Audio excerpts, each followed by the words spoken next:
10 p.m. Going to call the Public Streets and Buildings Committee together with Mr. Severin to discuss issue 2. Yes, thank you, Mr. President.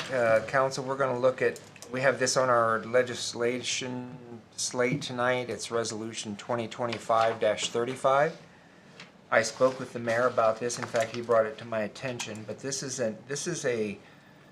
we want to, I believe we want to support this resolution to basically communicate to the state of Ohio that grant money to help improve our communities is a good thing. And I think the neat thing about this is that this is not a new tax. This is renewal of making funds available to cities like us, townships. The mayor just told me that the county commissioners support this, the local township trustees support this. And if you look in the legislation, one of the paragraphs it talks about, I just want to talk to you about a few of the items that we have benefited from. And this is all, what this is called is the State Capital Improvement Program, or SCIP, S-C-I-P. But it's about the 5th paragraph down in this legislation, which it's on down in our agenda tonight. Stump Street and Northview Drive sanitary sewer and water line improvements, we got $200,000 for that from this fund.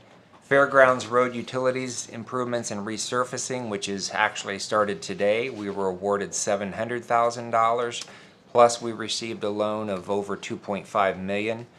West High Street and Sandusky Street improvements, we received $364,000. North Main Street and Chestnut Street modifications, $338,000. South Main Street and Parrott Street intersection improvements, $450,000. So these are significant amounts of dollars. And there again, this is not a new tax on the taxpayers at all. It's really just passing this so that the state can continue to award communities like us that need this money to make improvements. So that's some thoughts I have. The mayor wants to say a few things. Yeah, just thank you, Councilman and Council. Again, the Councilman said this isn't really anything new. It is something every 10 years the voters need to renew this SCIP program, which identifies OPWC as the lead organization in securing these funds. And just to talk a little bit about what has been done overall in Ohio over the past, well, since 1987. It's funded more than 19,000 critical infrastructure projects and upgrades in every single county.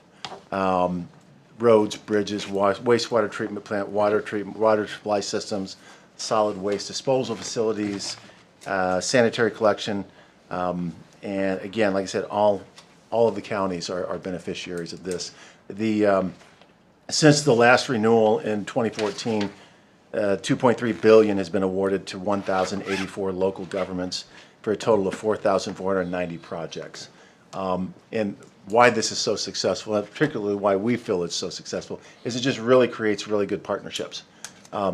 Townships are not able to receive ODOT funds, but they can receive OPWC funds, and that's why we've been able to work with our friends from Clinton Township on projects like Buckeye Addition and Stump and Northview and Fairgrounds Road and some of these other things. And so this is a non-binding resolution, and it's really hopefully sending the message to the voters. The voters have to go out, turn up at the polls, and vote for this in order for this to renew. So anyway, we're just asking council to consider sending that message and taking part in that. So if we pass this resolution, how do we communicate it? Well, that's an important part. Sure. Passing it doesn't mean anything unless people know about it. sure. One of the how we communicate it, I'll speak, and then I'll let Brian speak if that's okay with the chair. Yes. It will be mentioned in the State of the City address, for one thing, to the local community, and again, I will be taking that address on the road. So any company or any church who wants to hear that, I'll be happy to talk about it. Obviously, we'll be talking about it on the radio shows. We'll send out information through press releases, and we'll put it on social media. OML has requested, if council does in fact pass the resolution, they have requested a copy of it to put in with the large number of other communities that are doing the same thing. And so it's not necessarily for the legislature to do this, but it's really for the voters and the voter turnout to be able to make this happen again. And, Brian, am I? So if- I'm sorry. Go ahead. We're not allowed to spend any money for campaigning. No. So how do we get signs out? Are we gonna get private entities to help us get signs? How do we get that message out? Well, that I don't know. I think there is a PAC that is out there. Yeah, so there's a partner organization at the state level that's a PAC, that's formed a PAC. They'll be doing a lot of educational stuff. Where we can operate is basically telling the story of the facts. So one thing, if any of you looked at the map we made for the resurfacing, we're generating a map of all the projects in Knox County.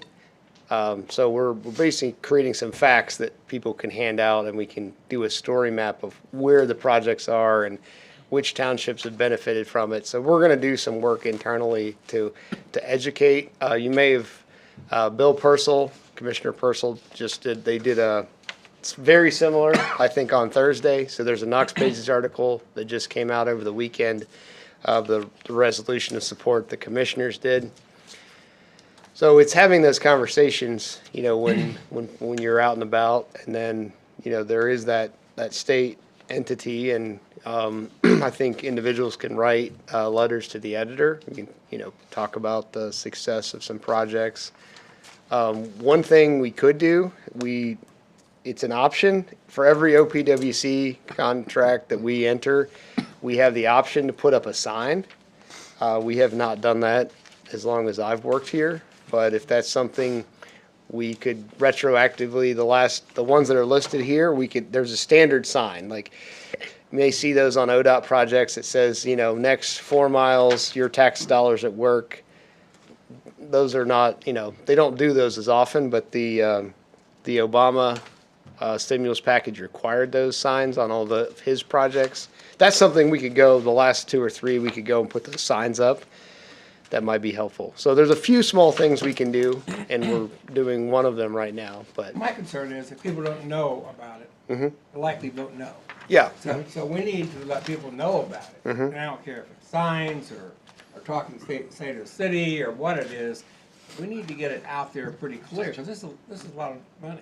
it is a lot of money. And the one thing that's really, really important to tell people is if we go to ODOT, we're typically spending somewhere between 10 and 100,000 on environmental and federal requirements. This is 0% federal money, so the local entities don't have to hire those services. They don't have to do National Environmental Policy Act. You're not allowed to do real estate, so you're not doing real estate acquisition. It's a very simple process. Martinsburg had a critical water system project funded. It's something they could have not. It would have been really difficult for them to go to the federal government to get that project done. So this year, our friends in College Township, our smallest township, has a project that just got approved in this round. And, it's something that you don't need a huge amount of staff. You can get one of these projects done with. The message we need to send is we want to dip into this pocket rather than their pockets. Yes. And local taxes. That's Yeah. the message we need to send. So you're going to chair the local political action committee?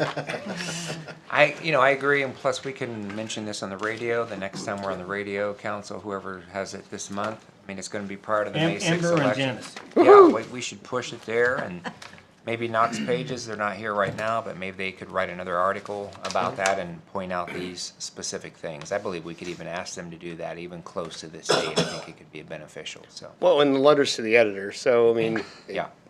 we can provide you the facts. Each one of you could submit a letter, talk about the effect of, I think everybody has a project near them, or they travel some of the township roads, so. Could we get that? Could we have you send us some of the facts Yeah, we've had? yeah, we're Okay. working on making a story for each of the projects. Make Yeah, sure I have the facts for the radio. okay. When are you on the radio? When am I on the radio? When? So last, 27? yeah, last Okay. Thursday, Yeah. I think. Can I ask, I'm for this. Yes. 110%. And I also know people that might have extra time on their hands in a month or two, if there is a local back to work towards that. But something that's important is this funded, the funding for it comes from state sales tax, state income tax percentage, and it's earmarked, right? The money that comes in for this goes to this. As long as this entity is created, yeah. Yeah. So I think there's one, I can't say for sure. I think there's a small portion of this comes out of gas tax. Sure. It's coming from somewhere. Yeah. And because that's pretty important, because just like Bruce is saying, if everybody's gonna be voting on this, especially locally, we can only control what happens in the county. Right. But people need to know those details. Yeah. Yep. So, council, I plan to try to move this to the final reading tonight and get this passed. If that's something we might be amenable to. So. All right, thank you. Okay, we're gonna adjourn that committee. We're gonna go right back to Mr. Severance to discuss the memorial building easement. Yes, and I've asked Attorney Broran to kind of give us some of the information here. This has to do with Resolution 2025-20. And Rob, could you start us off, please?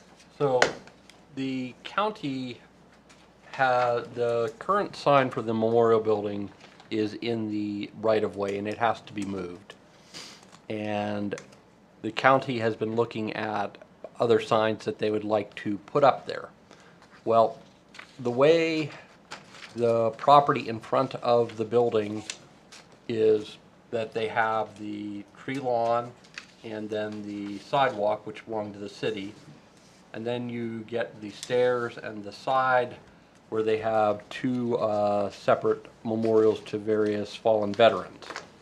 The county has asked that we allow them to place a sign in the tree lawn right-of-way. And to do that, Mr. Ball has worked with the county engineer, Mr. Keaton, to figure out the best place, and they've designed a base that will allow that to sit there and not disturb the underground utilities there. The issue before council is not what type of sign. If council agrees to allow them to place the sign in the tree lawn, the sign will be determined by the Historic Review Committee, which are the 5 members of municipal planning plus 2 additional members to form the Historic Review Committee. I know there are probably thoughts about what the sign looks like, but that's not why we're here today. We're just asking to allow them to place the sign in the tree lawn so that we don't have to disturb the 2 veteran memorials on the either side of the building. So, are there questions? Council, question. Will it go across the sidewalk? What? Will it go across the current sidewalk? What do you mean go across? It just looks like in the drawings that it looks like it's going across It goes, current. there's a line that goes underneath. So, yeah. Well, I'll switch to that photo. Which one? So the, What? the sidewalk's in the public right of way, so the easement, Oh, the easement itself when we allow them to go under the sidewalk? yeah. Okay, that the makes easement has to Okay. physically connect to the property, Okay. and there's a, backup one.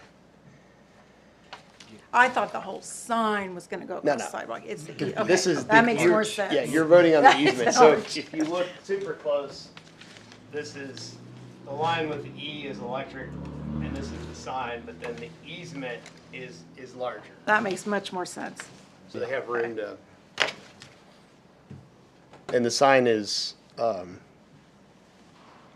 Well- it's easily removable for the, Yeah, that's why he worked with them on the base, so that it can be removed from the base. right, so right here, this is Aaron's water line, so the post would be here, and there'll be the theory, again, this has to be approved, but we would not have a post on the water line, there would be a pipe with a pin connection, so it's like the bike trail, right? You have those posts so people don't drive down the bike trail, and then the fire department has a key, they unlock it, they pull the post, or they'll lay down one. The idea is, if the water department needed to get to the water line, there would be a pin, and they could move this or do something.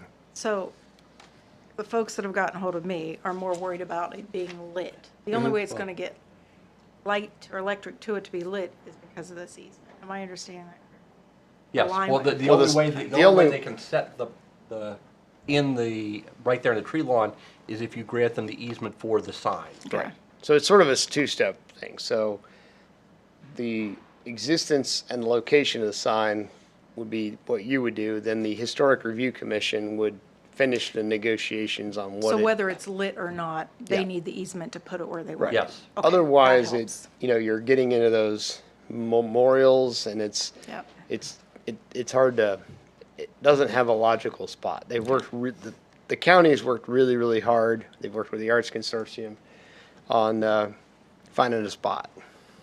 So talk to us about if this were to be denied, what would that mean then? The county would then have to decide where to put it on their property. And they have to put it somewhere on the memorial building property because the code does not allow the placement of off-premises signs. So it'll be somehow, they're likely to have to move or relocate one of the two, their veteran memorials to fallen veterans on both the east and the west side of the stairs. So on that little picture, which is kind of faded, can somebody point out where that would essentially have to go then? It would have to either go Yeah, so there, yeah, you got it. there's there or down in here, because right here you have the stairs. Yeah. So they've got, there are also a couple of flagpoles in here. There's a flagpole here. There's, I think, one down here as well. I think it's the white, it's underneath the text. See the white, Oh, where right the here. 10 is? Yeah. Right here. So you have those two. So they would have to look to do something there. So Council, I did speak with Councilwoman Keener a couple times, but even this evening, I know she has expressed concern, number one, about a sign, two, about the potential of something being lit, but another issue would be the view for traffic. And she said something about somebody trying to turn right or left, and I don't know what that would mean specifically. I guess it would depend on the height of the sign. There's an alley there, but there are no other wigs there. Yeah, we're working, so part of a bigger picture, we're working, Tanner and all of us are working with the county that, other than fire truck access, we're planning to maybe remove that access point because when we have events, there's a lot of people leaving the building.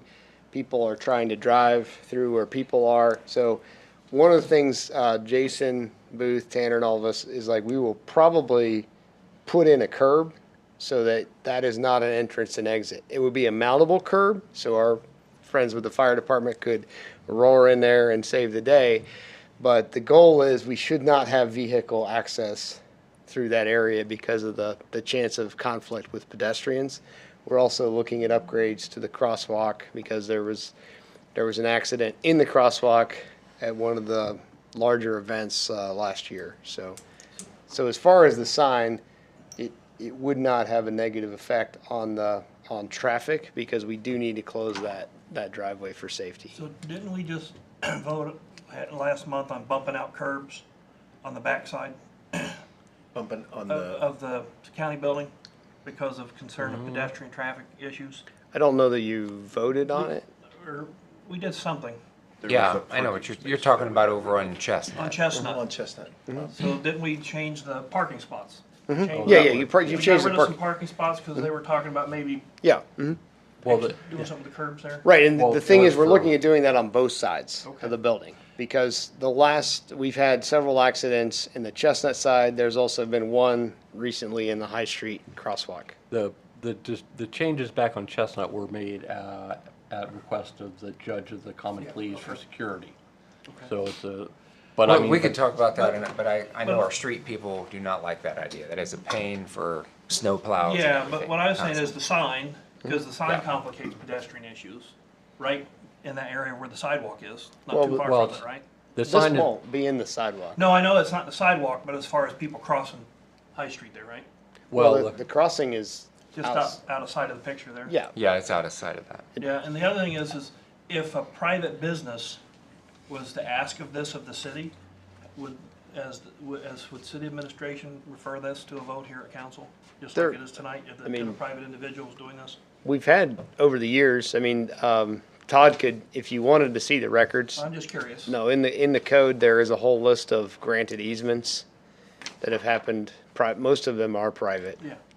Over the years, because we've had a couple instances, where someone gets a survey of their house. There've been a couple in your end of town where the house is like half a foot off the property into the right of way, and we traditionally grant those, or we ask council to grant those. Sure, but as far as signs go, particularly just even to the historic district, are there similar signs like this anywhere in the historic district where they're out like that? I mean, we haven't done a census, but that's something we could ask. I'm not aware of any, but I definitely not lighted signs. Right, definitely. yeah, actually, there is one. Is there? Is Yeah, it Snyder's. United Way?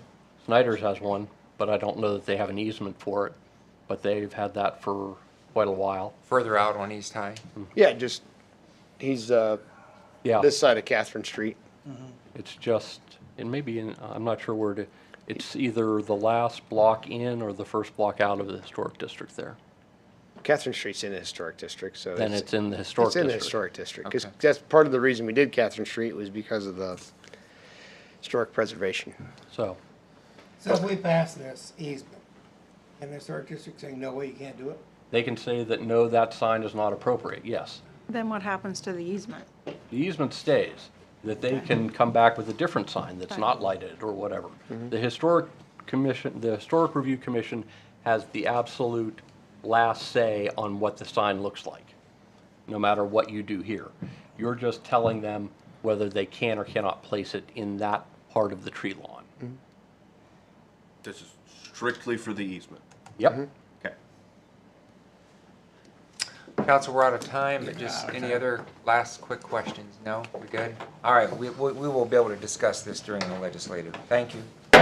Okay, we're adjourning, Streets and Public Buildings, move now to Employee and Community Relations with Mrs. Woods, discuss supervisory professional pay grades. Okay, so I think, do each of you have an amendment in front of Yes. you? Okay. There's So, one little change to I that. know, I was gonna ask you about that. So does the fire marshal need to bumped up to 8? Yes, that should be an Okay. 8. So when the We'll have to amend it. yeah, the 7 needs to become an 8 beside the new salary structure. Yeah. And now I'm forgetting what Tanner emailed me and what he emailed everybody else. Yeah, I read the email. He explained all that, I believe.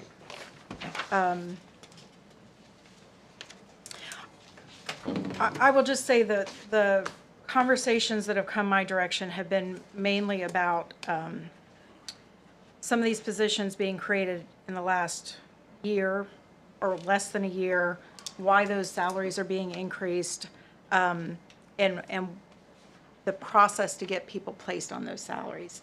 And I apologize, my allergies are at a 12 today, so if I get to coughing, I apologize. So if you have questions we want to discuss, I explained to Tanner, this will probably be more back and forth between council, because the questions I were getting were mainly, why would we do this after we just approved salaries? I know his email did a pretty good job. It says not, Yeah. it is not giving one from anyone a today, pay yeah. raise. Right, so my response back to him was, but could they? Yes, supervisors could do that Well, Because of the range? because of the range. but they can Yes. only do it with, the supervisors can only request it, and then HR has to agree to it. Correct. That's in the legislation that you passed, creating the pay bands. But it could be, I guess the question was, could it be done? We're Yes. approving these But it increases. just, but the supervisors themselves could not just do it. Okay, they could request it and then Yeah. it could be done. Yes. And, sorry, and that does not come to council for a raise within the band? Correct. No, within the band, yeah. Correct. Now, the first deputy auditor has been removed from here. I'm not sure that was addressed in the email that I got Yes. tonight. I Yes, just- it was, it? yes. Okay. Does anybody? So we I would was need trying to to find amend that it to email. remove that. I've got it right here if you It want to came see at it. I got In it. response I got to it. my question. 12:23 p.m. We got it. So, what, and this is where I got confused, and I think Tanner corrected, was this a 6 when we approved the fire marshal going to management? Was it a 7. 6 or 7? It was a 7. It was a 7. It was a 7 when it got moved out of the union. Right, okay. But then whenever they added the supervisory parts to it, they sent it to be reevaluated, Okay. and that's what it came back at. I think the more confusing point of that one was it was originally set as an in the union position. Right, and we voted to take it out of the Right. union and make it into more of Right. a supervisor exempt position, in my lingo. Yes. And, okay, and then I was glad to see the city's coming out with a new employee handbook for Yes. 2025. We have been working on that for quite a long time. Yeah. And it's been vetted by Outside. Jonathan, our labor law attorney, and we We- still we- have some work within the departments to just kind of go through some of the fine tuning. But yeah, that's that one. We also have well, not related to this, but we've got the board and commission member handbook ready to go. I've been sharing that, and so, yeah.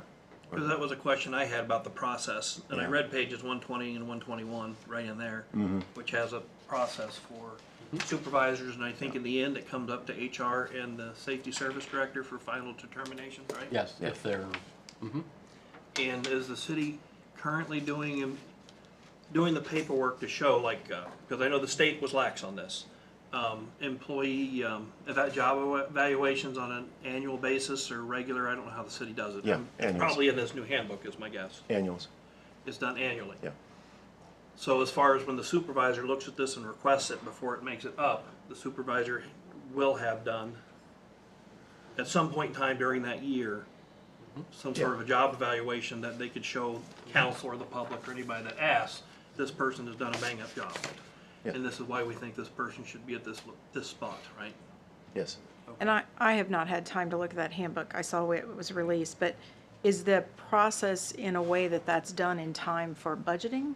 Like the evaluation piece? Is there anything in there that those recommendations don't come Tuesday well, before the- budgets are due or anything? the process only allows except in certain very specific times to do it annually.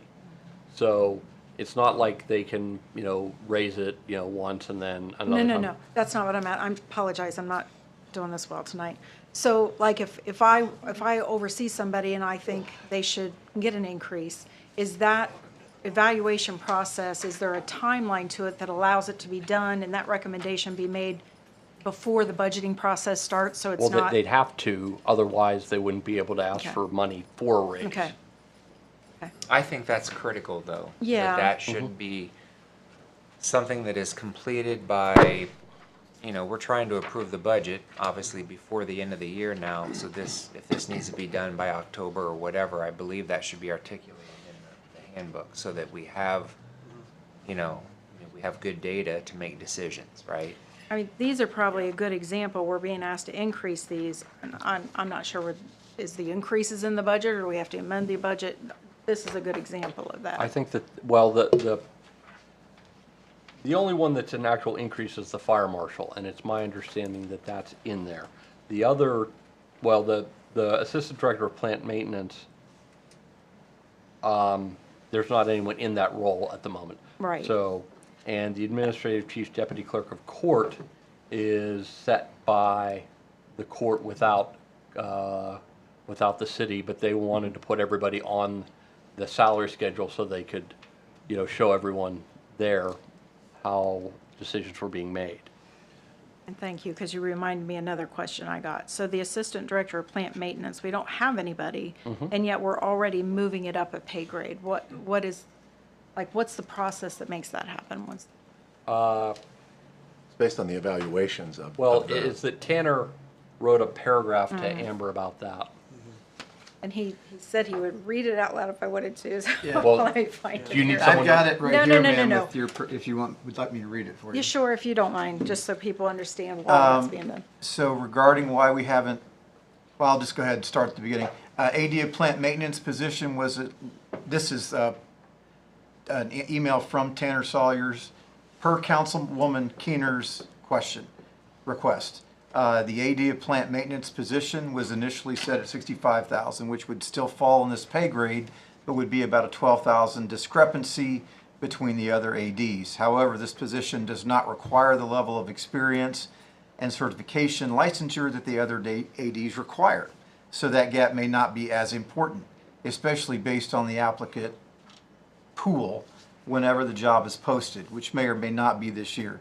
Regarding why we haven't filled the position, as has been stated by several of you, just because we budget for it doesn't mean we have to spend it. Last year, we renegotiated union contracts and gave generous raises.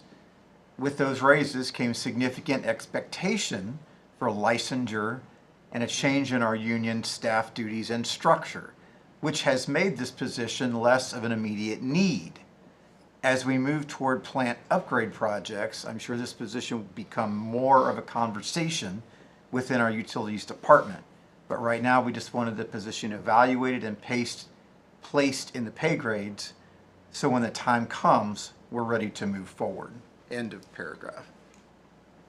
So 65 would not fall in this pay grade, No, though. but it doesn't. This goes anywhere from 70-some thousand to 102, 104,000, 105,000.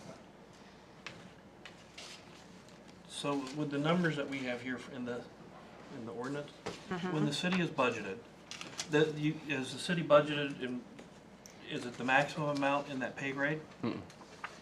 What's, I guess the concern is because of the, keep going back to this till everything's straightened out with the auditor's office and everything. I think it's just concern with council about making sure we're within the budgeted amount.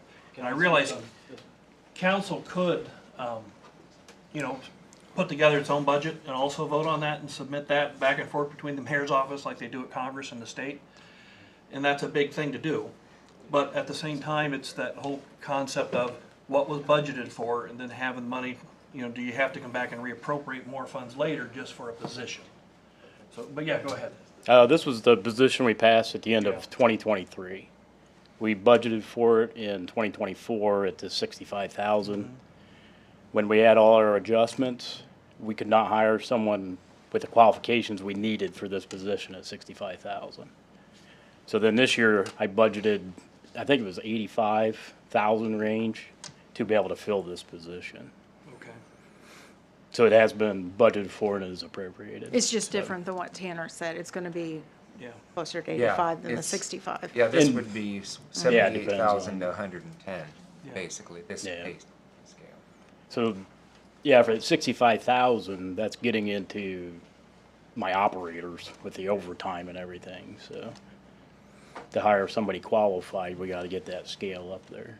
This one was left off when the whole group of them went through last spring or summer, so. Okay, but we have budgeted for 85. Somewhere in that range, I don't remember the exact Okay. number, I'd have to pull it up on my spreadsheet, so. That's not even the mid-range here. Well, I mean, 80, the low range, 3776, that would be 78,540. So it's higher than the low range, right? Right. It's not, it's not as high as the mid-range. And I'm thinking probably with everyone else where the ADs are, this will fall in probably the $80,000 range. And maybe that's what Tanner was trying to say in this, set at 65, which would still fall in this pay grade, but would be a 12,000 discrepancy between other, maybe that's what he was attempting Because to say. like he was saying, the ADs at the wastewater and water plant are more certified, or carry more certification than say the maintenance of AD. So it kind of fit them in there with the distribution and collection AD, the plant ADs kind of in that bottom half of that, so, or bottom portion of that. So are you saying this person does need those certifications? Will not need, it'll be a different class of certification, more electrical, SCADA type stuff, whereas the operators have the Ohio EPA certification. Class 3 is what it takes around our plants.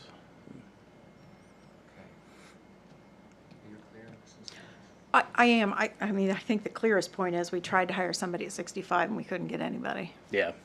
Yeah. Are we still, is this position still being advertised for then, or not right now? Not right now. Not until we get the pay grade in place, Right. so we can hire for it, so. Okay, follow. I think one of the biggest things, Matt, maybe you can answer, or Rob, is I know, because I've thought about this, it's a concern, it's not a great concern, but it is a concern with the two outstanding grievances about potentially what would the city have to maybe make up when those are actually eventually settled? Because those are unknown costs for personnel and maybe BWC and other issues. For the, which, okay, And- I'm not sure. And a forensic audit of payroll. Oh, You know where we're going? Well, yeah, I know what you're talking about. Okay. And without getting A, too granular, and Yeah. B, getting into litigation issues, when we have looked at it, there will be winners in that and there will be Yes. losers in that.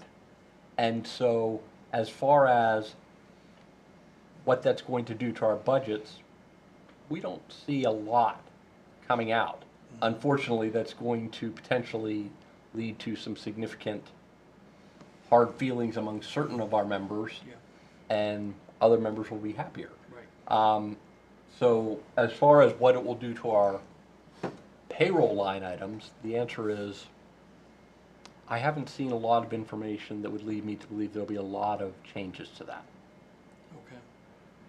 And then as far as I know, the city, we had talked as a group about forensic audits of, I think, payroll within the auditor's office. Do we know where that's at, or do we see any issues with that decision? I wrote a request for qualifications and gave it to the safety service director. I'm not sure. I think we were waiting for BWC to be finished. And then, so we weren't inundating everybody So all we- the time, every day. We're prepared to go. Yeah. Not sure exact, there were a couple of things precedent that we needed to have Yeah. done because we had, We're pressing forward with that as well. Because I think those are some of the concerns. I mean, like I said, it's not a huge concern for me, but it is a concern because that's an outlying number for payroll. Well, yeah, and our instructions are clear. Find what is wrong and we'll Yeah. fix it. Right. So circling back to this ordinance, I think the bigger overlying conversation that, questions that I was asked or emails that were given is, so it sounds like the Assistant Director of Plant Maintenance, you budgeted for that, at least for 85,000, okay. And for the year, so we have, it'll A be little bit excess, because we've not April, hired May anybody. until we hire, so Okay. there's cushion built into that. yeah. And then the fire marshal position, I mean, looking at the pay increase and is gonna be a $4,000 to $6,000, I'm sure that's somewhere in the budget to cover that. The clerk of courts thing, to your point, is It's sort of just being- driven outside of us. yeah, it's being placed on the salary schedule. It's my understanding that neither the fire marshal nor the new clerk of courts, the deputy, either their salaries will change, their salaries will not change. They're just being, one's placed and one's being adjusted on the salary scale, but not an actual salary adjustment at this time. Okay. And according to Tanner's email, they're towards the max end of the range anyway, so it's probably not gonna be that big. And with the first deputy auditor position being scratched from this, that took away a couple of questions. So we may be able to shorten this up a few minutes unless anybody else had anything that I got an email about and didn't cover. No? Oh, I think so. I think it helps. Okay. This explanation helped here today. Okay, I appreciate the time. okay, I think it helped. okay. Could have gotten away with You're that. done? I am done. Thank you, Okay, sir. we're gonna give you a little more time, Mrs. Evil, to go through reappropriations. I lost Tanner, though. Matt, are you gonna be Tanner? I will not be Tanner. I have no way could I be Tanner, but we might want to ask our auditor to come up here as well, so, Okay. yeah. Dan, I need your help. How you doing? Okay, we're gonna turn it over to Dan. Okay. Are we gonna, okay, so, all right, let me pull up the A few legislation. things, What good. Which number is it are we again? starting with?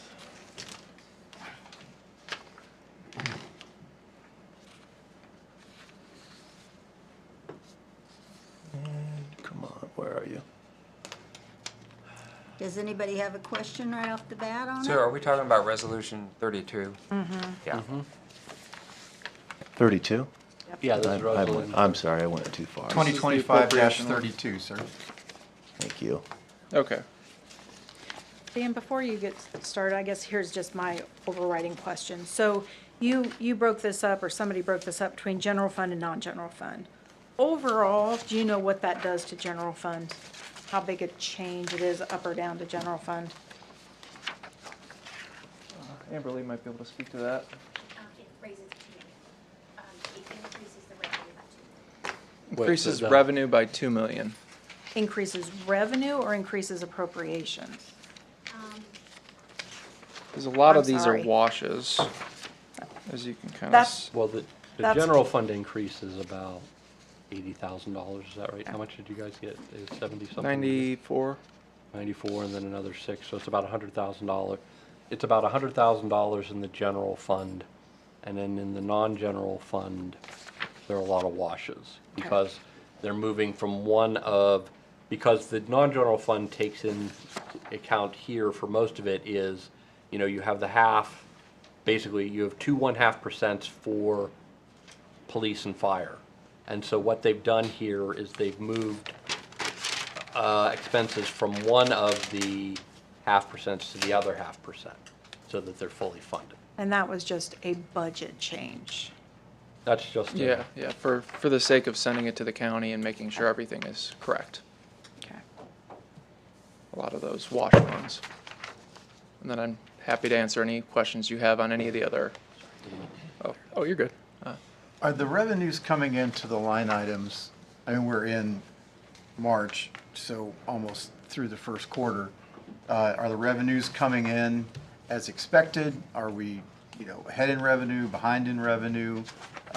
Where are we at on those? I could In try to have general.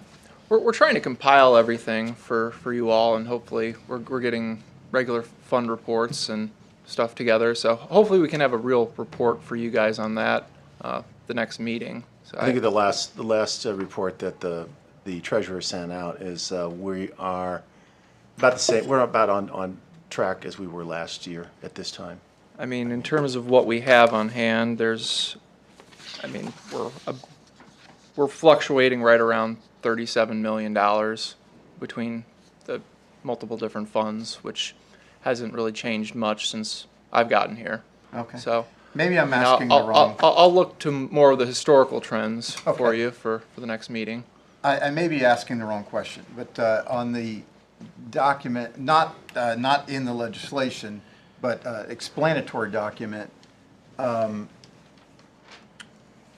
we have a couple lines where it says 2025 revenues projected to be less than the amount appropriated, and that's in more than one location. So, As I help me understand it, understand- those are police and fire specific funds that. And so what happens is that they plan to spend too much out of, they have basically for the 0.5% for police and the 0.5% for police and fire and 0.5% for police and fire, they each have the same set of lines for each of those ones.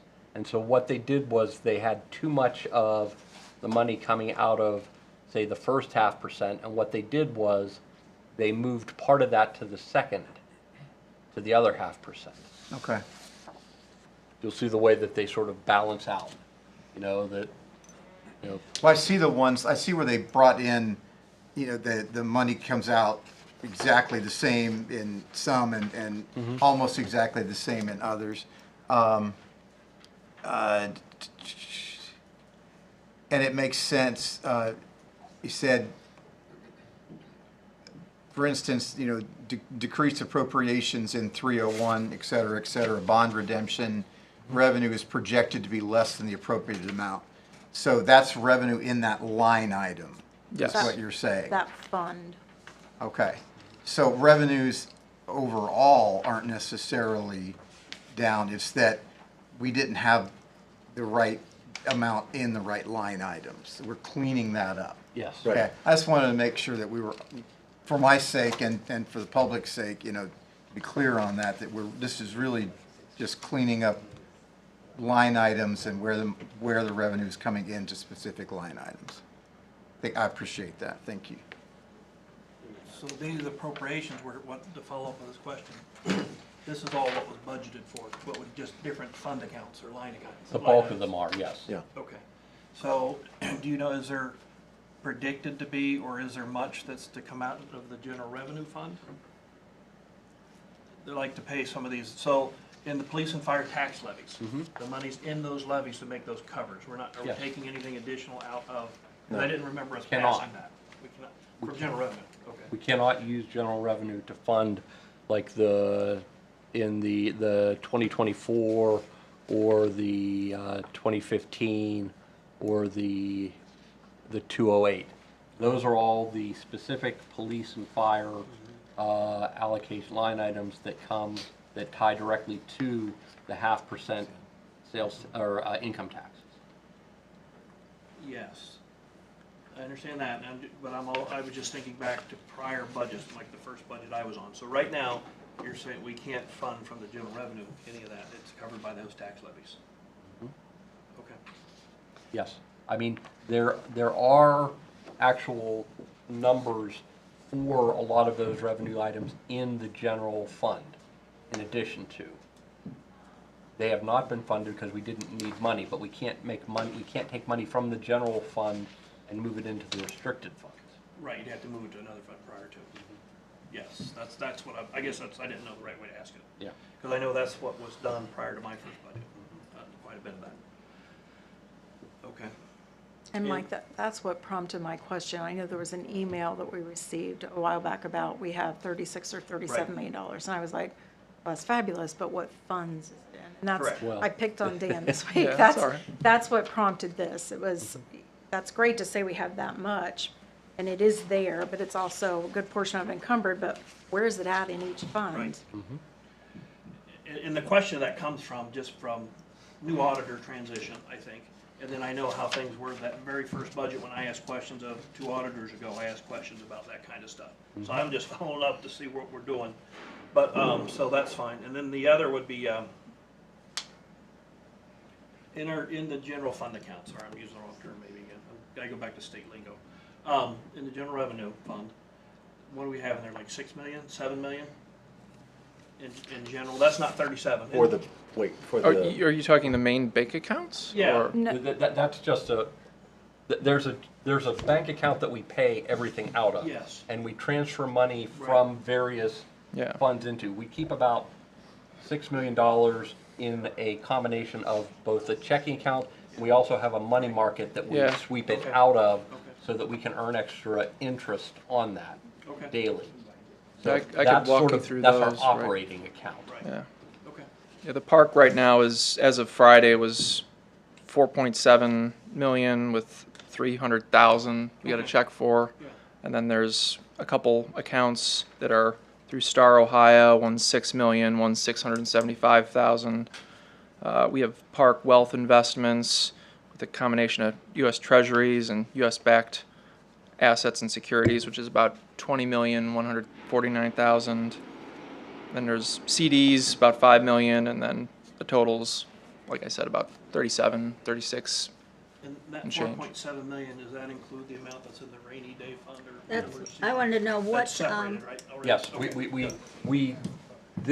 with this budget, we have moved that out of the general operating fund and we'll set separately. All right. into that an is, what code interest-bearing- is the rainy day fund? What? What code did you give the number for the rainy day fund? I don't think it's in its own fund yet, so No, that's what it's prompted going my to be in question. an interest-bearing, one of the interest-bearing accounts rather than in the general. No, that's not what I don't think that's the question being asked. So like, of this, $36.7 million, right now there's 5.9 unencumbered in the general fund. Is that currently where the balance of the rainy day fund is sitting? Because it's not in its own fund down through here. It's not been moved to separate it. I think that, without Mr. Sawyer's here to answer that specific question, I'm afraid that I would use imprecise language to okay. answer it, so I would prefer that he Okay. answer that.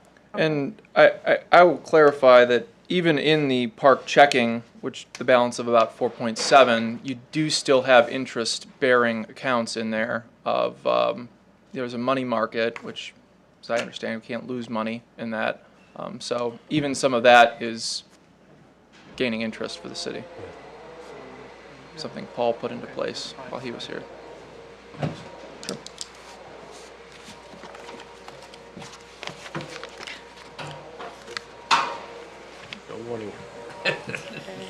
Does anybody else have So, any whether- questions for? I guess my bottom line, Mr. Brinkman, Yes, sir. are we in good, without a more fun way to, are we in good shape financially? I mean, are we meeting? I mean, are from we the bringing enough 3 revenue weeks in to I've meet been our here,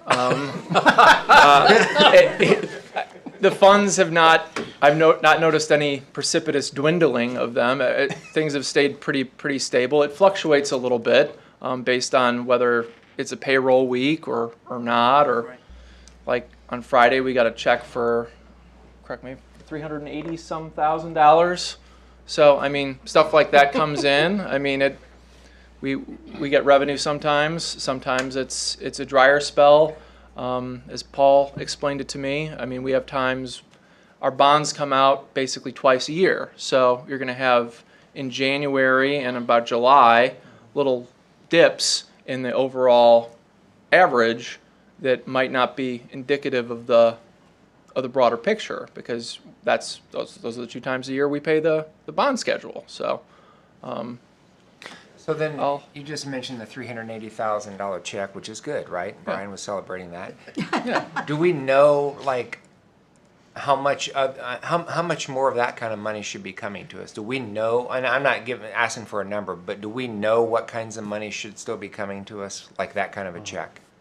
We continue to apply for grants, lots of grants, which is what that one was for. And sometimes we get notifications of applications 2 days before they're due. And that's when we have to call council and say, hey, council, we need to get this on legislation so we can apply for this grant. Sometimes those come up. So we're going to continue to look for those monies. I can tell you this. I will tease the community with a little bit of state of the city information. But engineering alone last year, I'm gonna take I'll give you credit for the one-time community improvement funds, was just under $12 million to the city. So we have a pretty good track record. Now the federal trends, probably that's gonna slow up.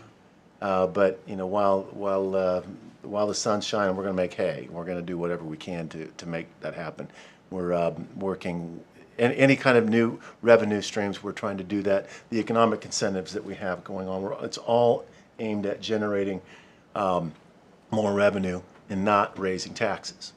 That's very important, and we want to have growth pay for growth. We want to continue to be conservative with the decisions that we need to make on our investments, obviously. But yeah, we're gonna continue to go after these. The prior 4 years, we applied for, it was about $113 million in grants, and we were awarded $55 million.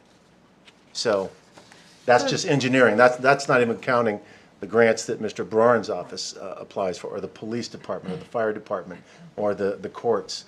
And so we are going to continue to be aggressive with getting new funds. So that $385,000 was a grant? Is that Yeah. what I'm hearing? So that's not going in general?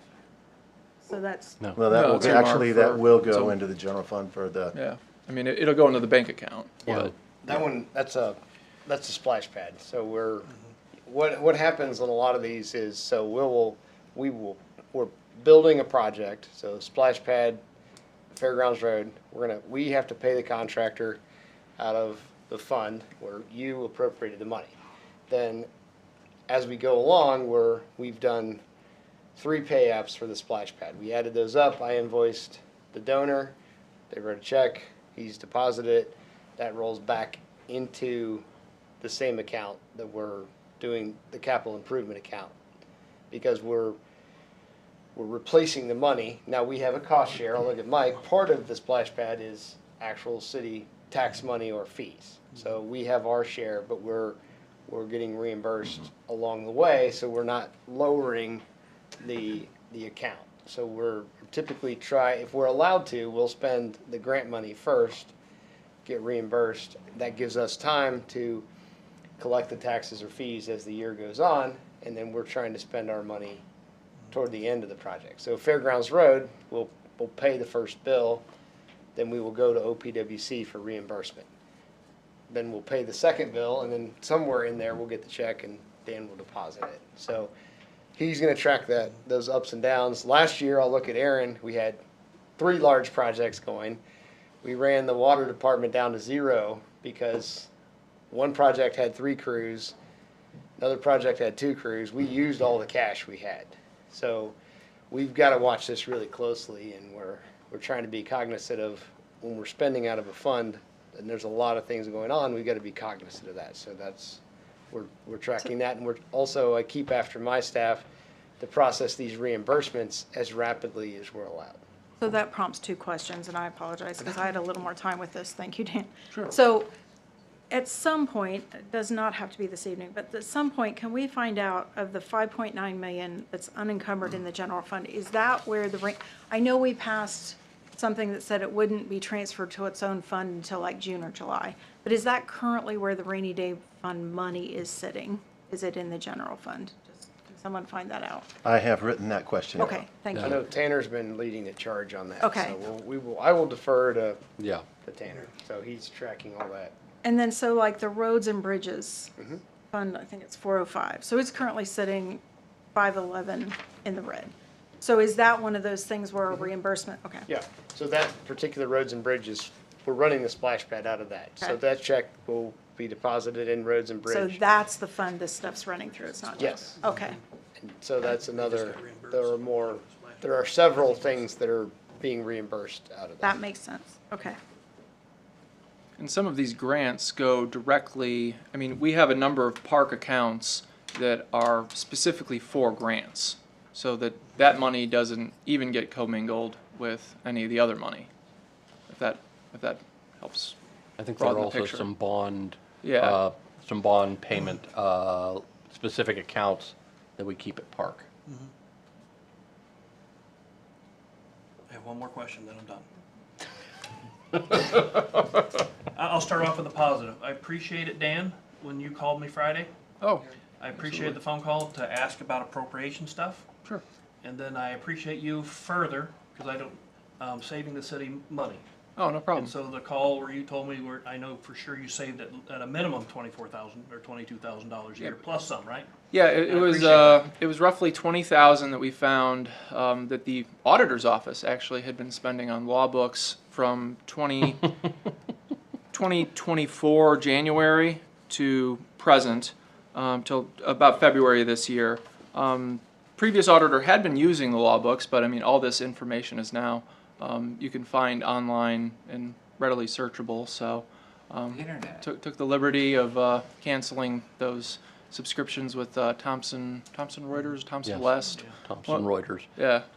They bought West a few years So ago. yeah, so that's a little bit of savings that'll come to the city. That money wasn't coming from the law director, or not the auditor's office. It was earmarked for the auditor, but it was coming from the Law library. law library fund. So a little bit of savings for the city there. Yeah, the only question I have is about and I appreciate this, because at the last council meeting, it was brought up by Tanner.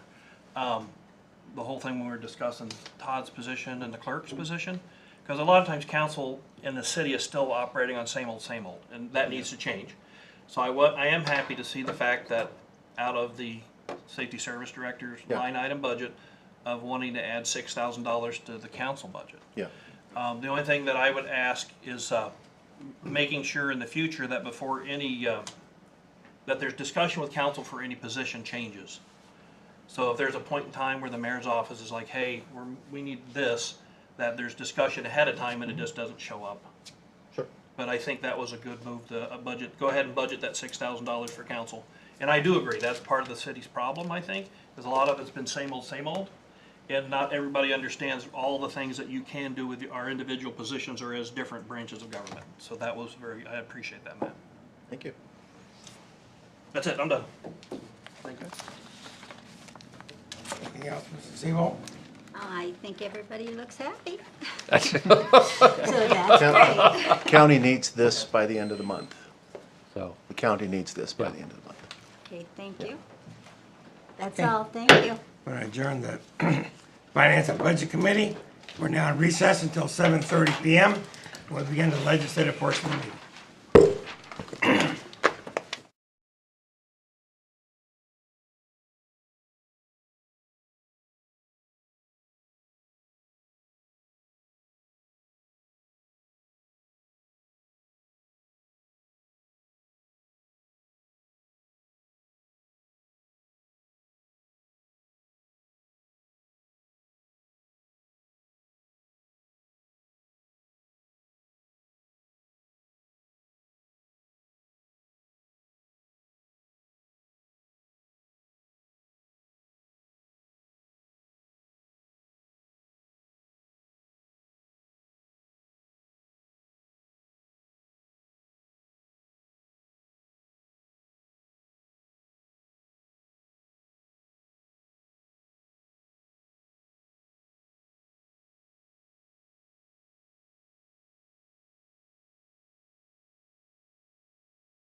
30 p.m. We're going to call the March 10th, 2025 meeting, legislative portion of City Council meeting to order. Mr. Hill, please call the roll. Mr. Severns. Here. Mr. Mahan. Here. Mrs. Woods. Here? Mr. Ruckman. Here. Ms. Keener. Mr. Miller. Here. Mrs. Seabolt. Here. Is there a motion to excuse Mrs. Skinner? So moved. Second. Moved and seconded. All in favor, say aye. Aye. Opposed, nay. She is excused. The invocation this evening will be given by Pastor Michael Hunter from Green Valley Baptist Church. Please rise for the invocation and remain standing for the pledge. Thank you for being here. I am very honored to be here, and I think that, it's very easy for us to see what happens here as a community, but sometimes we like it, sometimes we don't, but in all times we can pray about it and be in prayer for you folks. And I think that if a Christian is not in prayer for their government, I'm not 100% sure, what they feel their responsibility is. So thank you folks so much for having me, and I'm honored. So let's pray. Father, we thank you for your grace and goodness. May your face continually shine upon us so that your ways may be known in our community. Lord, we give you our land, our homes, our labor, and our city. Look with favor on our community, protect our citizens and leaders, and enrich our land so that we may be a blessing to others. We pray that you would be honored and lifted up always in our community. We praise you, God, and may all the people praise you. Then our land will yield its harvest, and you, Lord, will bless us. Let us remember your word, 1 Timothy 2, 1 through 2. I exhort, therefore, that first of all, supplications, prayers, intercessions, and giving of thanks be made for all men, for kings and for all that are in authority, that we may lead a quiet and peaceable life in all godliness and honesty. Thank you, Lord, for all our civil servants. Thank you for their hard work and sacrifice. May you continue to bless them. May you generously give to each of them wise and discerning hearts to skillfully govern the people in our city. Give the mayor, city leaders, staff, and city council wisdom so that they may solve problems, distinguish between rights and wrongs, and bring order, stability, and prosperity to our community. In the name of your Son, Jesus Christ the Messiah, I pray these things. Amen. Amen. Thank you, Pastor. Yes, sir. Pledge allegiance to the flag of the United States of America and to the republic for which it stands, one nation, under God, indivisible, with liberty and justice for all.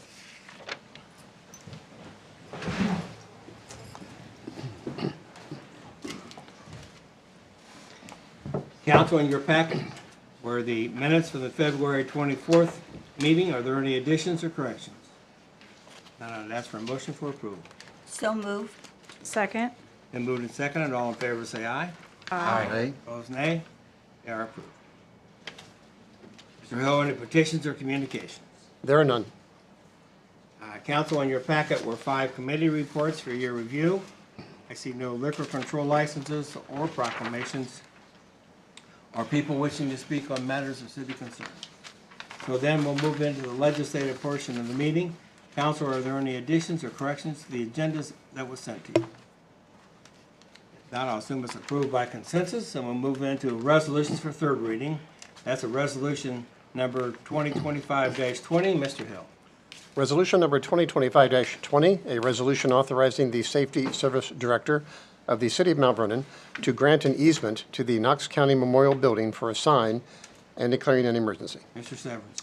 Yes, thank you, Mr. President. I move to adopt Resolution 2025-20. Second. And moved and second for the adoption of this resolution. Any discussion? Mr. Severance. Yes, Council, we had a meeting on this. A committee meeting this evening. I don't know if there are any more comments or concerns about this. I don't think I have any more. Anybody? Maybe the public ought to understand what we're approving. We're not approving the sign itself. Yes. So This has to do with an easement, granting an easement to essentially the county commissioners for a sign to be placed over that easement. So the city owns some of the utilities under this portion of the, in front of the Memorial Theater where they would want to place a sign. We But, actually own the entire land where they're placing the sign. okay. And so we would only be granting an easement in this case. It would not, we would not be determining the kind of sign or the size or whatever specifically that would be placed there. This is in the Historic District, and any sign must be approved by the Historic Review Commission. Yes. Okay. So people are clear, we're not approving a sign, we're approving an easement for a location. Any other questions? Mr. Hill? Mr. Severns? No. Mr. Mahan? Yes. Mrs. Woods? No. Mr. Ruckman? Yes. Ms. Keener? Mr. Miller? No. Mrs. Seabolt? No.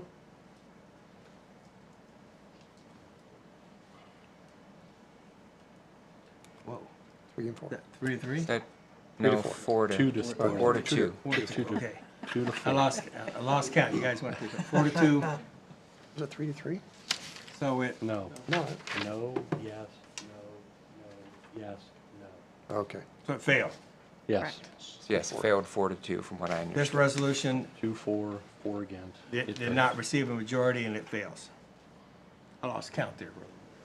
With one person not here, it's kind of hard to Yeah. keep track. I was worried it was 3 to 3 and I was gonna have to break the tie. That's what I was worried about. We should have did we that, should because you're have. going to Hawaii. All right, so, resolution 2025-20 fails. We now move, there are no resolutions for second reading, we move to resolutions for first reading, and it's resolution number 2025-32. Mr. Hill. Resolution number 2025-32, a resolution to adjust appropriations for current expenses for the City of Mount Vernon, State of Ohio, during fiscal year ending December 31, 2025. Mrs. Sewell. Thank you. I will give this its first reading, and then next meeting, we're going to have to pass this because it has to be done. County has by to have it by the end of the month, yeah. So I'll give it the first reading so that Tanner will be here if you guys have any questions. Okay, this resolution receives its first reading. We now move to resolution number 2025-33. Mr. Hill. Resolution number 2025-33, a resolution authorizing and directing the auditor of the City of Mount Vernon to make supplemental appropriations. Mrs. Sewell. Thank you. I would like to suspend the rules requiring 3 separate readings and take resolution number 2025-33 to its third and final reading. Second? And move to second for the suspension of the rules. Any discussion on the suspension? Mr. Hill. Mr. Severns? Yes. Mr. Mahan? Yes. Mrs. Woods? Yes. Mr. Ruckman? Yes. Ms. Keener? Mr. Miller? Yes. Mrs. Seabolt? Yes. The rule is suspended. Mrs. Sewell. I move to adopt resolution number 2025-33. Second? Then moved and second for the adoption of this resolution. Any discussion? Mrs. Sewell. Thank you. Okay, Dan, would you like to talk to us about this $2,351? Yes, ma'am. This is just a reimbursement for the state fire marshal for completing training courses for firefighters. Training, that's great. Yeah. I guess no questions? No. Okay. Mr. Hill. Mr. Severns? Yes. Mr. Mahan? Yes. Mrs. Woods? Yes. Mr. Ruckman? Yes. Ms. Keener? Mr. Miller? Yes. Mrs. Seabolt? Yes. The resolution is adopted. Next resolution is the resolution number 2025-34. Mr. Hill. Resolution number 2025-34, a resolution authorizing and directing the Safety Service Director of the City of Mount Vernon, Ohio, to enter into contract with Gray Matter Systems LLC for installation of laboratory information data collection and reporting systems in the water treatment plant and wastewater treatment plant, and declaring an emergency. Mr. Ruckman. Yes, Mr. President, thank you. I'd like to give this its first reading and request a 10-minute committee meeting at our next legislative session. This resolution receives its first reading. Next resolution is resolution number 2025-35. Mr. Hill. Resolution number 2025-35, a resolution in support of State Issue 2, renewal of the State Capital Improvement Program on the May 6, 2025 statewide ballot. Mr. Severns. Yes, I move to suspend the rules requiring 3 separate readings and take Resolution 2025-35 to its third and final reading. Second? Then moved and seconded for the suspension of the rules. Any discussion on the suspension? Mr. Hill. Mr. Severns. Yes. Mr. Mahan. Yes. Mrs. Woods. Yes. Mr. Ruckman. Yes. Ms. Keener. Mr. Miller. Yes. Mrs. Seabolt. Yes. The rule is suspended. Mr. Severns. Yes, I move to adopt Resolution 2025-35. Second? Then moved and seconded for the adoption of this resolution. Any discussion? Mr. Severns. Council, we had a committee meeting to discuss this, State Issue 2. I would encourage passage of this. And this is something I believe that if it does pass from us, it doesn't hold anything legally to the public here, just so you know that, but it does communicate to our state and to our public that we believe that the grants that we've been receiving to improve our streets and roads and other projects around the city, we want that to continue. And this is something that has to be done every 10 years. So I would encourage us to pass this, council, but when we get to May 6th and everybody has a chance to vote, I hope the public will vote for this. This is critical, and it is not a new tax. This is just renewing money to be given to cities like Mount Vernon and others around our area to improve their livelihood of the residents. So, thank you. Thank you. Any other discussion? To add, Mel, I think this has been going on since 1987, I think. That's correct. So it's not a new tax, it's been going on since 1987, and it's bipartisan support at the State House. Yes. That's great. We encourage your support.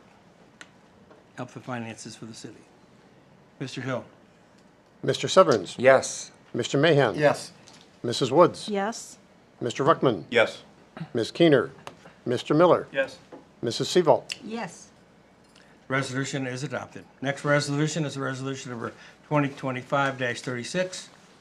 Mr. Hill. Resolution number 2025-36, a resolution authorizing and directing the auditor of the City of Mount Vernon to pay bills pursuant to Section 5705.41D, then and now certification. Mrs. Seabolt. Thank you. I would like to suspend the rules that require 3 separate readings and take resolution number 2025-36 to its third and final reading. Second. Then moved and seconded for the suspension of the rules. Any discussion on the suspension? Mr. Hill. Mr. Severns. Yes. Mr. Mahan. Yes. Mrs. Woods. Yes. Mr. Ruckman. Yes. Ms. Keener. Mr. Miller. Yes. Mrs. Seabolt. Yes. The rule is suspended. Mrs. Seabolt. Thank you. I move to adopt resolution number 2025-36. Second. Then moved and seconded for the adoption of this resolution. Any discussion? Mrs. Seabolt. Thank you. Dan, I guess we've got some then and now. Yes, ma'am. So these are two then and nows resulting from previous contracts the city has entered in with the Otis Elevator Company, one for the building on Gay Street and the other for the water plant. The purchase orders from them date from 2/26, the invoice 2/13 on the 9805 one. On the 3552 one, the purchase order is from 2/25, the invoice 2/13, but the contract period on these didn't start till March 1st on either of them. So they're still in advance of the work being done, and the city had budgeted for them and planned on them since the contract had been entered into years before. Okay, thank you. Sure. Any other questions? Mr. Hill. Mr. Severns. Yes. Mr. Mahan. Yes. Mrs. Woods. Yes. Mr. Ruckman. Yes. Ms. Keener. Mr. Miller. Yes. Mrs. Seabolt. Yes. Resolution is adopted. The final resolution for this evening is resolution number 2025-37. Mr. Hill. Resolution number 2025-37, a resolution authorizing the Safety Service Director to dispose of vehicles in the police department not needed for public use by the City of Mount Vernon and declaring an emergency. Mrs. Sebo. Thank you. I would like to suspend the rules that require 3 separate readings and take resolution number 2025-37 to its third and final reading. Second? And moved and seconded for the suspension of the rules and discussion on the suspension. Mr. Hill. Mr. Severns. Yes. Mr. Mahan. Yes. Mrs. Woods. Yes. Mr. Ruckman. Yes. Ms. Keener. Mr. Miller. Yes. Mrs. Seabolt. Yes. The roll is suspended. Mrs. Sebo. I move to adopt resolution number 2025-37. Second? Then moved and seconded for the adoption of this resolution. Any discussion? Mrs. Sebo. Thank you. Looks like the police department has some great cars they need to sell. 20 by 2020, that's not that old, only 5 years old. We got a deal here for That's a police cruiser that's being retired. The other 4 vehicles are impound that have been forfeited to the city, and we are just cleaning out the impound lot. All right. Some great buys here. Any questions? Yeah. I was hoping we didn't own the Blue Saturn. Any other questions? Mr. Hill. Mr. Severns. Yes. Mr. Mahan. Yes. Mrs. Woods. Yes. Mr. Ruckman. Yes. Ms. Keener. Mr. Miller. Yes. Mrs. Seabolt. Yes. Resolution is adopted. That concludes the resolutions. We now move to ordinances for third reading. That's ordinance number 2025-06. Mr. Hill. Ordinance number 2025-06, an ordinance amending compensation pay grades for certain supervisory and professional personnel and declaring an emergency.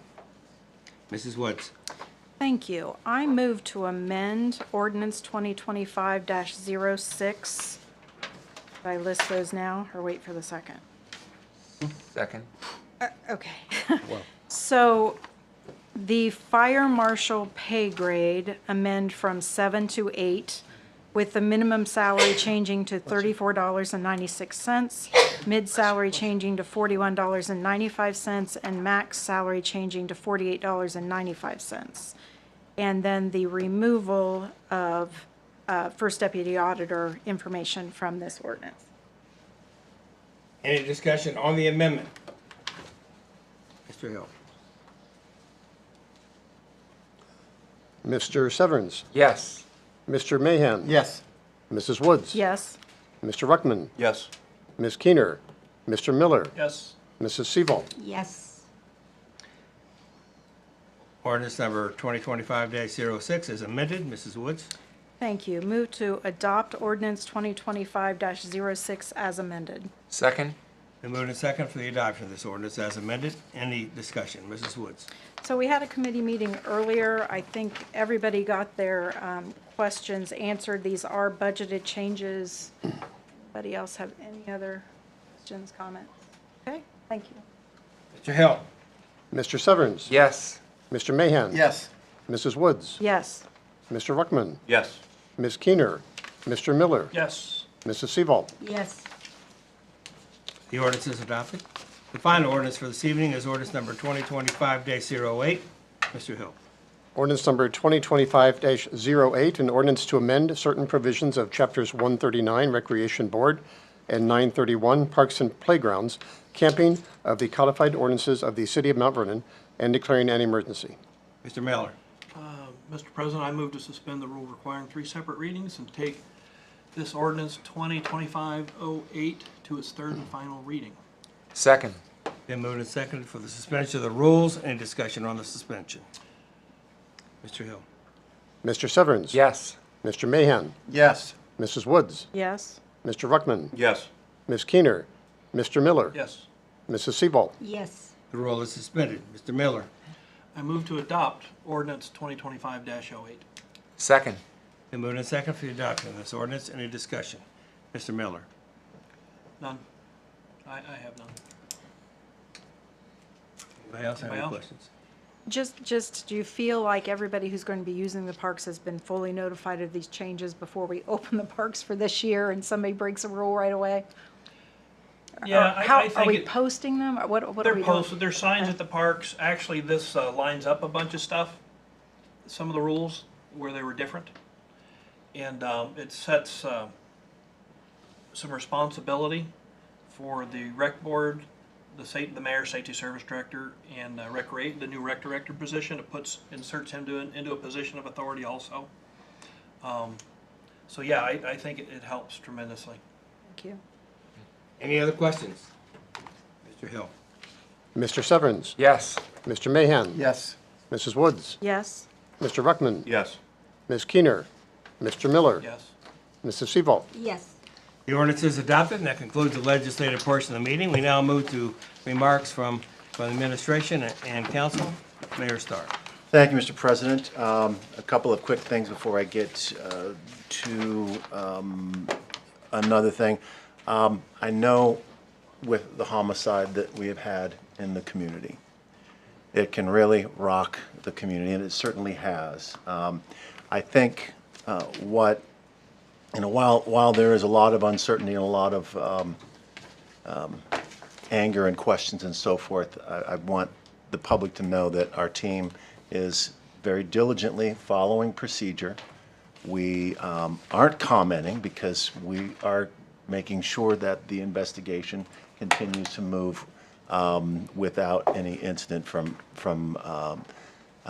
a procedure or a technicality issue. So anyway, I can't thank our police department enough for the way they responded. I can't thank the sheriff's department enough for the way they responded and how they worked together as a team. Very quickly, yes. So anyway, just keep those people who are affected by this in your prayers, if you would, please. That would probably be wonderful. I want to wish Councilman Miller all the luck. Thank you for your service to the community, and it's been a pleasure. Not all the time, but that's all right. We go head to head. That's okay. And anyway, I also with that, Council, I wanted to apologize for losing my temper at the last council meeting. I truly was surprised by the outcome of the vote on the communications director position and lost my composure. And I want the public to also know that I'm sorry for losing my temper for your benefit as well. And that I'm committed to working with the council on every other issue that we have going. I've turned the page, so there's too much at stake to quarrel over that. But this incident really did grab the attention of the public, though. I see it has kind of lit up social media and so forth. And so I wanted to, there were some interesting comments and things that came out that I thought, well, okay, let's all take a step back and just kind of learn from this. I wanted to explain and clarify some of the things that people have said in reaction to what I have said. And again, I'm not excusing. I'm just explaining a little bit more. So when I said that we have an understanding of no surprises at council meetings, it's not that we're holding secret meetings in the back room and breaking the law. That is not at all the case. It's really having the time to be able to prepare to answer questions that council or other people might have. And so we didn't. In my own perception, I didn't really hear anything for weeks prior to that, and so it just frustrated me as I didn't have time to explain the reasons for how that would benefit the city. And clearly I snapped, and that's my responsibility to control. I get that. And I would tell the public also, we have another understanding between the council and the administration that when a decision is made, we move on. It's done. And I want to reassure the council and the public that we are moving on, and we have moved on. The public has told us that they want more information about their local government, and so Tanner and Todd and I are brainstorming ways we can continue to do that without this particular position to continue to make that happen. This cannot be an excuse, obviously. So. Anyway, it is going to be harder. It's less efficient, but it's not impossible to continue our efforts of keeping the citizens informed of what's happening in the government. And another comment that I saw that this is the mayor's position. Really, was never my position because Todd I would have seen a lot less of Todd. Todd would have been more out in the departments, developing stories and doing press releases and doing op-ed pieces that explain to the public what all is going on in the city. And so it was a direct response that from the demand that we'd been hearing from the strategic planning in phase one that was important to me, and this wasn't going to cost any extra money. And so again, that was another thing that frustrated me personally. I'm dealing with that. So, but what we are, without the director position, we are looking to absorb these different efforts, which is in today's Mount Vernon is underserved by traditional media. No offense to the media who is here or who does regularly covers us, but that's a condition that likely won't necessarily improve unless we get a windfall of federal aid to the communications efforts. And this is a position. These are the efforts that we need to focus on getting our message out that otherwise may not be heard. I know it's also a surprise, but social media is rife with misinformation and disinformation. And so we need to find ways that we're going to be able to police that social media and get ahead of threads before they can cause really serious damage. Another thing, department heads do not have the time to devote to communicating with the general public. They are very busy, and so this is, like I said, this is where we want to be able to bring some perspective to the public as far as what's going on.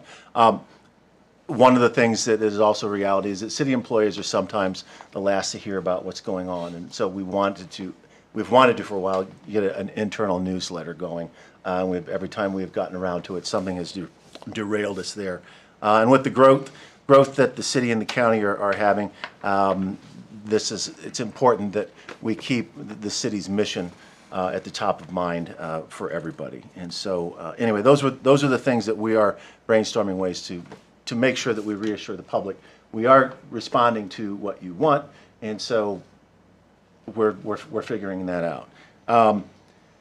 One of the things one of the comments that continue to come up, I think, from the social media is regarding transparency and the amount of transparency that we have or are perceived to not have. And I hear that term so much, I don't even know what it means anymore. What do you mean by that? So I want to let the public what the things that this administration is doing to be upfront and open about the business of the city and the city council. We have conducted 7 of 9 public engagement meetings so far in the police station, the City Hall Annex, and the Justice Center in an effort to gauge public interest in investing in the future government operations. We've increased our social media presence, and I have the stats, I can't recall, but we've got a pretty good traction of people who not necessarily engage but view. We reach thousands of people. The videos that went out last week have reached several thousand people for the Fairgrounds Road and the press boxes at Memorial Park. We also have let's see, we have bi-weekly press conferences, or the press conferences off the week between council meetings, where we do have department heads come in, and credentialed members of the press can come in and ask them questions directly, and that's been very successful. The Municipal Minute is one of the series that Cheryl here is running as well. Also, we provide council with updates the weekend before the council meetings, and sometimes mine are 4 pages long, and sometimes the department heads can be as long as 15, 17 pages when you get right down to all of that. So department head updates are much longer. The Safety Service Director and I have an open door policy for council and our department heads, and our department heads have an open door policy for the council members. We do press releases and media alerts as well. And so I think most people appreciate what we are doing. We are making a great deal of effort to provide that transparency and to make sure that we are responding to the needs of you knowing what's going on in the local government. And we know we can still do better, and we will continue to improve. I think my frustration peaked just because it felt like the safety service director and I were being held to a different standard. And no matter what situation I've been in my life, once I feel that there's an inequitable amount of expectation on me, I have lashed out. That is how I have played ball. That is how I approach the stage sometimes. That is how I have coached. That's how I coach. That's how I work. And that's really how I was raised. So being accountable to the mission and to each other is incredibly important. And so it is, sometimes Coach Star makes an appearance. And it's short-lived, but sometimes that happens. So anyway, but I'm not excusing my losing my temper. That is clearly, I respect your decision, Council, and I always do. It just took me by surprise, and you're responsible for the decisions you make, and I'm responsible for my own reactions to them. So I've turned the page. I appreciate the work that you do, and am committed to continuing to support this team effort. Mr. President, thank you. Thank you, Mayor. I appreciate the apology, and it is important that council work together with the administration. But the one thing that bothered me in the social media was they were thinking there was closed-door decisions, and as you said, that is not the case. We don't get together and decide how we're going to vote behind closed doors. That was obvious at that last meeting. So we do speak for ourselves, and that's why council's here. That's why you have a division of governments between the legislative branch, the administrative branch, and the judicial branch. So I appreciate that, but rest assured, we do not work behind closed doors. We are open to the public. Mr. Brinkman. I'll just reiterate a little bit of what Mr. Miller brought up. Our office had found a little bit of money, or a little bit of savings that we could bring to the city in going over some funds. There was a law book fund that had been used by the previous auditor at the tune of, since 2019, about $30,000. Since January 2024, about $20,000. So since the current occupant of this office is a lawyer and has access to a lot of these resources himself, we don't need to burden the city with paying for law books. So that's just something we're able to do in our office. So thank you. Appreciate it. Appreciate the savings of funds. Mr. Broad. I wish to thank Mr. Miller for his service and wish him well. Mrs. Siebel. Wow. Thank you. And thank you to the mayor for your apology. I appreciate it. And I want to thank all the people that emailed and the phone calls. It was very nice getting the response that we did get and hearing their opinions on the whole situation. And I was surprised at how everybody felt, and it was good to hear what they felt over the whole thing. And quite a few people did have feelings over what happened, and I really appreciated all the phone calls.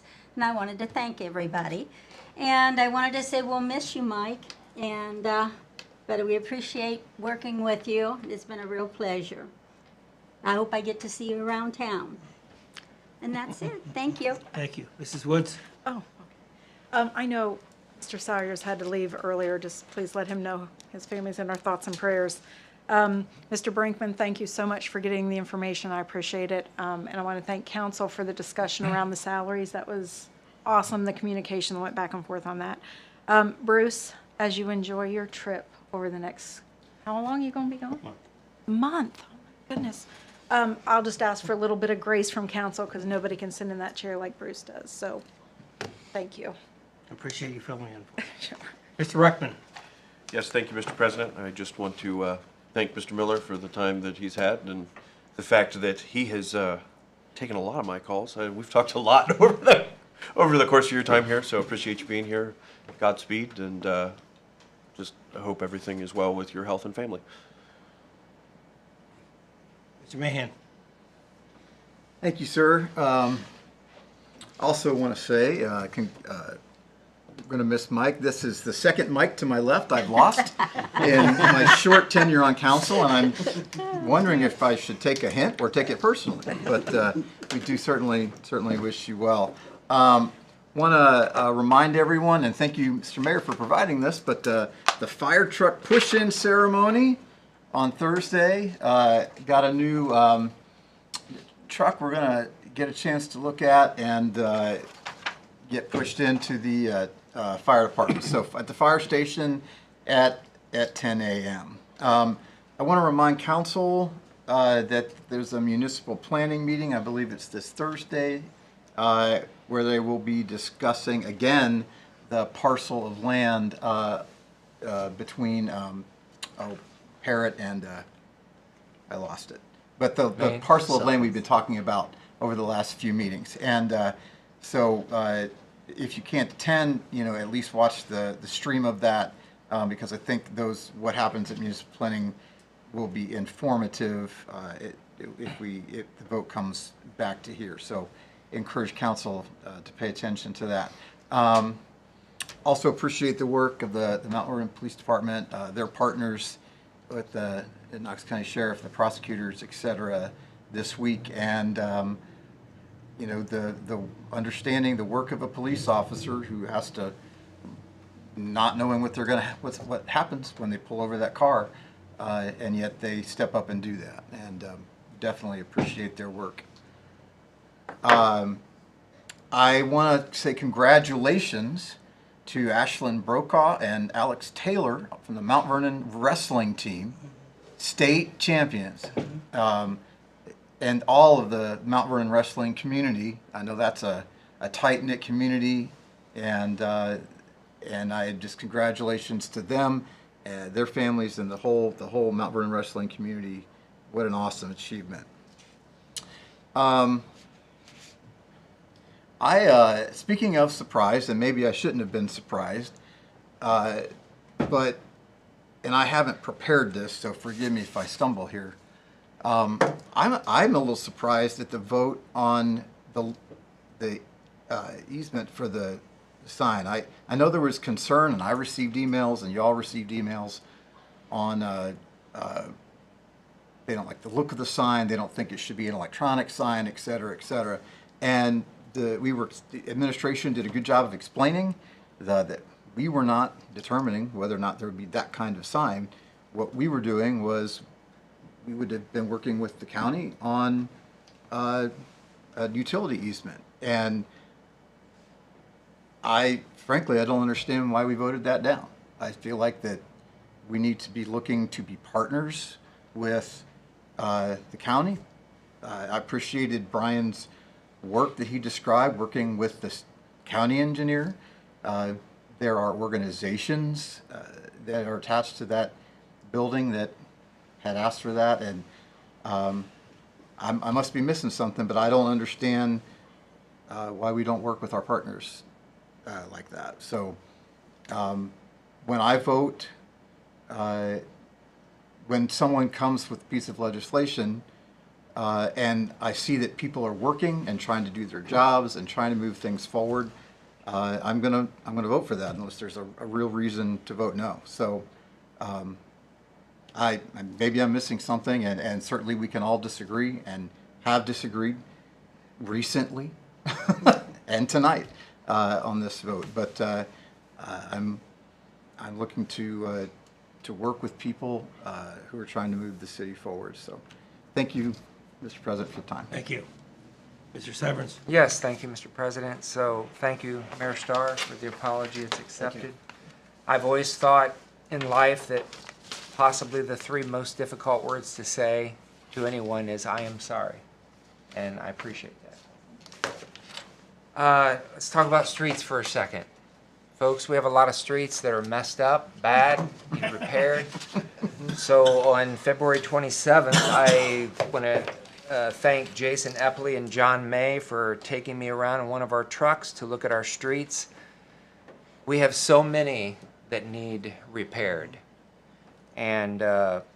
Epley said, I believe we have about $500,000 we appropriated for streets this year, but we really need $1.5 million about every year. So maybe I can get the first 20,000 from the books that we saved. But I want to tell you, and we have to keep our streets and our alleys. We actually want to try to begin a plan, maybe starting in the middle of the city, but beginning to work on fixing our alleys much better from the city, from the center of the city out. It's just an idea, but we have got to think hard this next year in our budget appropriations about putting more money into our streets. When I drove around, we had about 20 on the list that all need to be done. And yet we only have money for about half of them. And it kind of depends on which ones we pick to use that 500,000 up. So I think we have to look at that a little bit more, but you know, the streets take a beating. And they especially take a beating after we have a really hard freeze like we did this year and then all the thaw. But just wanted to point that out. But thanks to Jason and John for taking me around. That was quite eye-opening. I do want to thank our police and fire as well for the recent work on this homicide. You know, if you haven't done this recently, but you need to remember our first responders in your prayers. Tonight, tomorrow night, and the next night. What they do is not always easy. And we don't see these kinds of things in Mount Vernon a lot, but it affects people. And you know, these people that we put in uniforms, it's not Superman or Superwoman. They're people who have to deal with some of this. So please keep them in your prayers. I think that's important. And last, thank you, Mr. Miller, for your time on council. I've enjoyed our conversations. Wish you all the best. Thank you. Which brings us to Mr. Miller. I'm just gonna say thank you, and I'm humbled. And I appreciate the opportunity to be here. And if anybody has questions, read the Knox Pages article. That was done. It was excellent. I think it covered a lot of bases. Give people a lot to think about. So I appreciate that, Cheryl. But thank you all, and I'm very humbled. And if you ever need something, holler. Thank you for serving on council and best wishes with your improvements in health. Appreciate your challenging us, and you have done that many times during your term. So we're going to miss you and appreciate your service. And as Mr. Severance mentioned, we do have a lot of road repair out there. If people have potholes, before you break your axle, you can call the city street department at 740-393-9501. And rest assured, we are not responsible for the Walmart and Kroger's parking lot. Those We are were all just private. thinking that, Bruce. We I were all get just asked, thinking that. I get that question all the time. We have nothing to do with the one that's by Chipotle that you will lose your car. It's huge. Oh. Okay. Thank you, the media, for being here this evening. That being said, I call for adjournment. So move. Second? And move to second, we adjourn. All in favor, say aye. Aye. Opposed, nay. We are adjourned.